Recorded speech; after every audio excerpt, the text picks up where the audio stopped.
There is a piece of advice that has become so common in English teaching, on YouTube, on podcasts, in apps, in classrooms, that most learners have just accepted it as truth. You've heard it.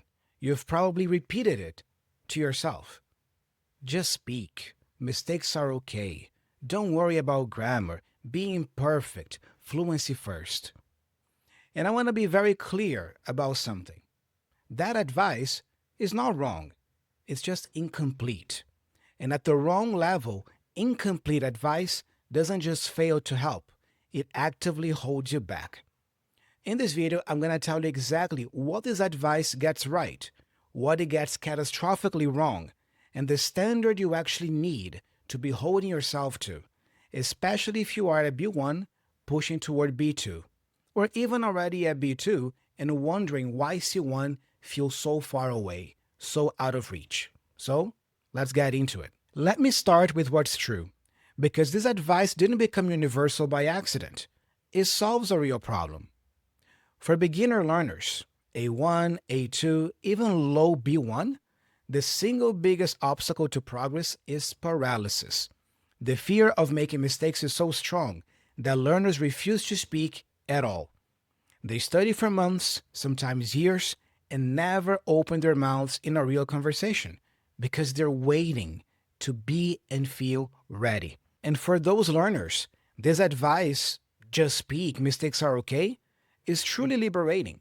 It breaks that paralysis. It gets them into conversations they would otherwise avoid.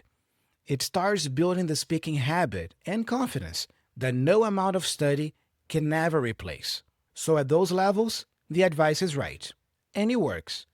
But here is where it breaks down. Most English advice online is calibrated for the largest possible audience, and the largest possible audience is beginners and lower intermediates. That's where the numbers are. So the advice is calibrated for them, and then it gets repeated, shared, and applied as universal truth by everyone, including you, including B2 learners who stopped pushing for accuracy 2 years ago and now wonder why they're still stuck at B2.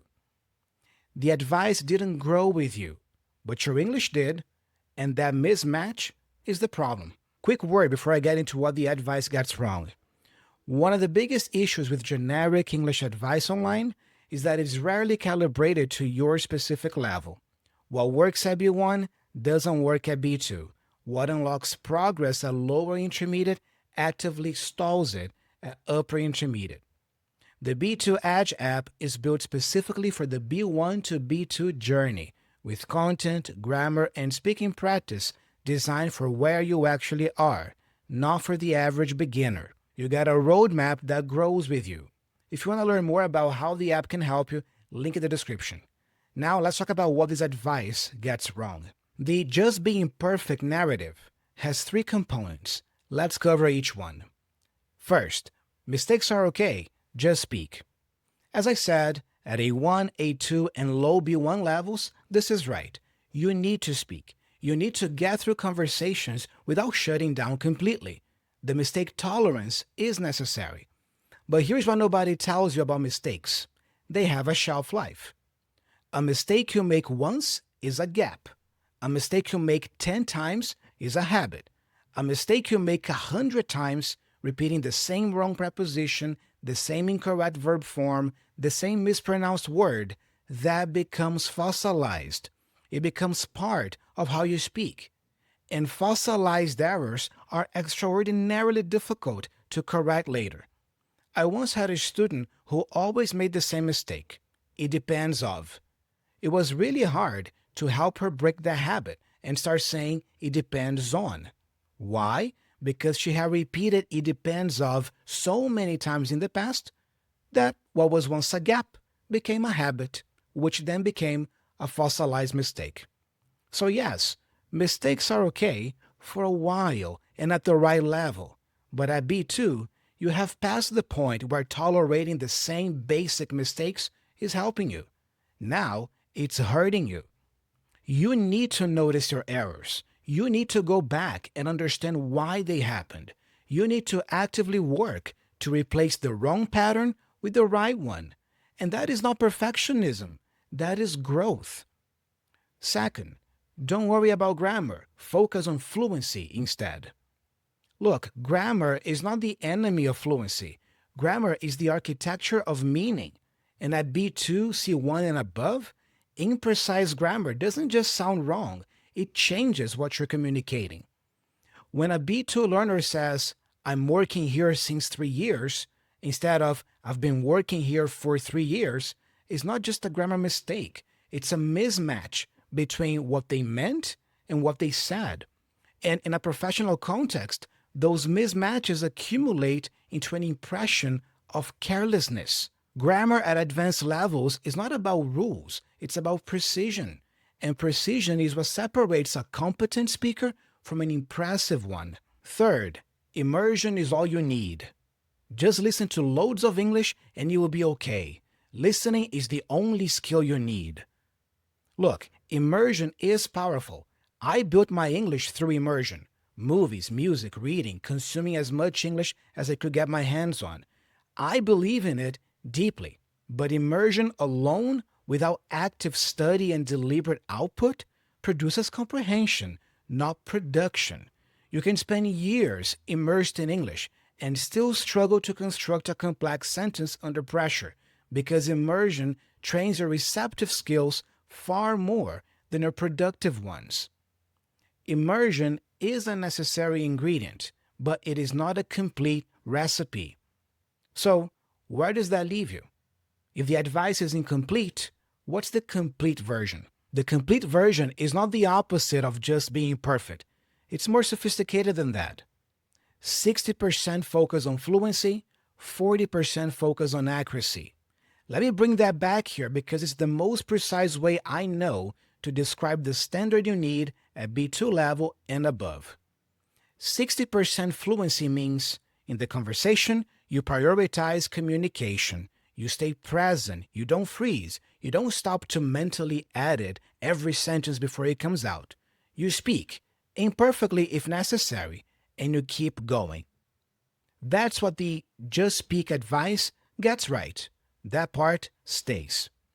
40% accuracy means after the conversation, you reflect. You notice what went wrong. You identify the patterns, not just individual mistakes, but recurring mistakes. The preposition you always get wrong, the tense you always default to, the pronunciation you've never corrected. And then you go back and you fix it, deliberately, with specific practice. Here's what that looks like in concrete behaviors. After a conversation in English with anyone, take 2 minutes to recall one thing you said that didn't feel right. Write it down, look it up. Then produce 3 correct versions of that structure out loud. When you're watching a series or listening to a podcast, don't just consume, notice. When a native speaker uses a construction you don't use naturally, pause, replay it, produce your own version of it. When you learn a new vocabulary item or grammar pattern, don't just recognize it, use it in a sentence about your own life, out loud, written down, the same day. These behaviors take minutes, but they are the difference between a learner who speaks English and a learner who speaks English well. The just being perfect crowd will tell you that caring about accuracy slows you down and kills your confidence. And they're right, for beginners. For you, an intermediate learner, aiming for advanced level, caring about accuracy is the engine. It's what makes the next conversation better than the last one. It's what makes your English a year from now significantly different from your English today. So let me leave you with this. Just speak. Mistakes are okay. Don't worry about grammar. Immersion is enough. Listening is the only skill you need. This advice helped you get started. It may have been exactly what you needed at B1 and lower levels. But if you're still following it now, trying to get to B2 and C1, if you're still tolerating the same mistakes, still avoiding complex grammar, still consuming English without producing it, then the advice that once unlocked your progress in the past is now the very ceiling above your head. It's exactly what's preventing you from breaking that intermediate plateau and reaching a solid B2 and eventually C1 level of English. The upgrade here isn't to become a perfectionist, it's to become intentional. 60% fluency in the conversation when you are performing in the real world. Yes, but 40% accuracy in the reflection when you're studying by yourself at home. Both. Always. From here on. That is the standard. And now you have no excuse not to hold yourself to it. If you want a structured environment where both the 60 and the 40 are built into your daily practice, the B2 Edge app is exactly that. Sequence content for the right level, and an AI speaking coach that gives you real feedback, not just encouragement, but actual analysis of what you produced and what needs work. The link is in the description for you to learn more about it. And here is our challenge to close out this week. Think about one mistake you make repeatedly in English. Not a new mistake, a recurring one. One you've noticed before and moved past without fixing. This week, fix it. Look it up. Understand why it's wrong. Produce 10 correct sentences using the right form. And then notice in your next conversation whether it comes out differently. That's the 40% in action. That's how English actually improves at this higher level. I'm Thiago. Thanks for hanging out with me today. And if you want to keep learning more, I highly recommend you watch this video next. I'll see you in the next one.